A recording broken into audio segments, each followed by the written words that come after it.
Israel और Iran का युद्ध चलिए जानते हैं, क्या बड़ा युद्ध हुआ है, अब तक का लेटेस्ट न्यूज चल जानते हैं।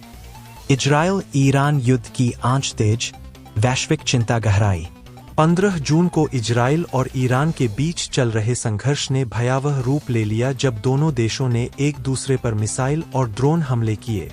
ईरान ने इजरायली शहरों तेल अवीव, हाइफा और यरूशलेम पर एक साथ 150 से अधिक बैलिस्टिक मिसाइलें दागीं। इजराइल ने जवाबी कार्रवाई में ईरान के 3 प्रमुख सैन्य ठिकानों को निशाना बनाया, जिसमें सैकड़ों लोग हताहत हुए।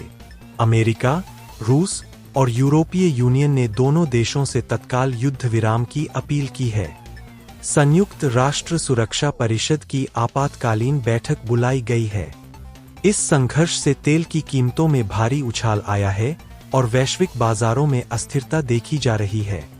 विशेषज्ञों का मानना है कि यदि कूटनीतिक समाधान जल्द नहीं निकला, तो यह संघर्ष तीसरे विश्व युद्ध की चिंगारी बन सकता है।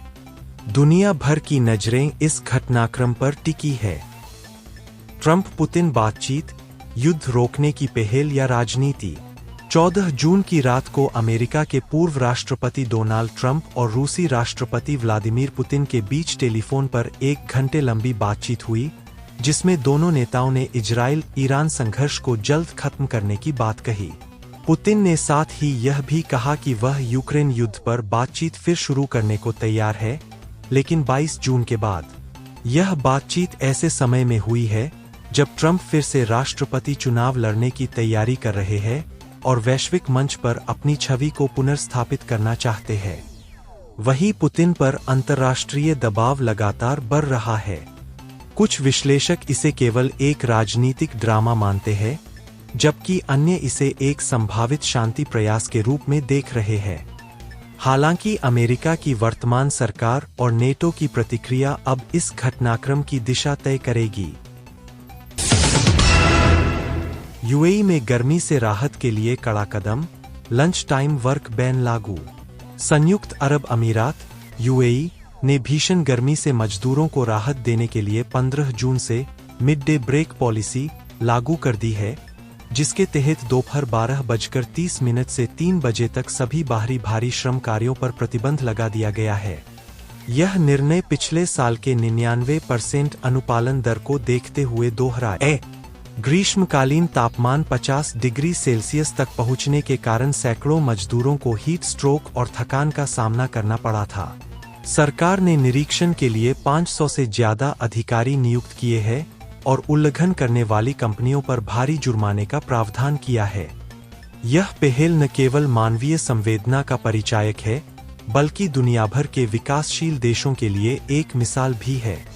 स्वास्थ्य मंत्रालय ने मजदूरों के लिए मुफ्त पानी और चिकित्सा सहायता की व्यवस्था भी सुनिश्चित की है।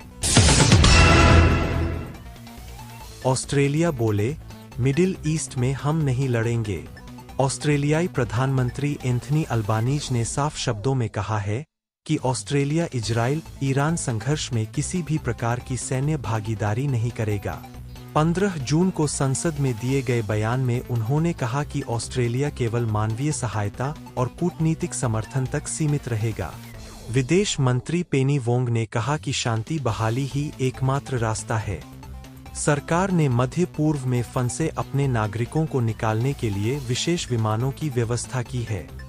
इस बीच अल्बानीज आगामी सप्ताह में अमेरिका दौरे पर ट्रंप और बाइडेन दोनों से मिलने जा रहे हैं, जहां ऑकूस डिफेंस डील, व्यापार सहयोग और वैश्विक रणनीतिक संबंधों पर चर्चा होगी। देश के भीतर ऑस्ट्रेलिया में इस निर्णय की सराहना हो रही है, क्योंकि आम जनता सैन्य हस्तक्षेप के खिलाफ है और शांति की पक्षधर है।